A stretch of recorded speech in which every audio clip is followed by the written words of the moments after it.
Hi all, it's Teresa. I love doing acrylic paintings.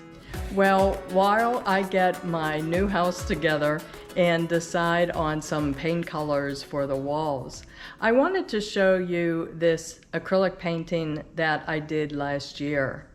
It's my take on the Hermit tarot card.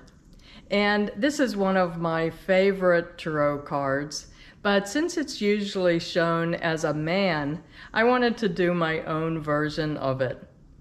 So the Hermit Tarot card is about using your internal guidance system, your intuition, as you find your truths in life and make your way down your unique paths in life, and sometimes amid difficult circumstances.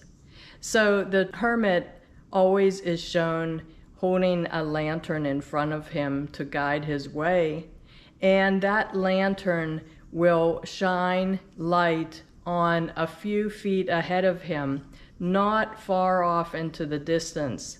So that also symbolizes that we might not know exactly what the future is far off in the distance, but we can use our own internal guidance system to guide us in making decisions step by step.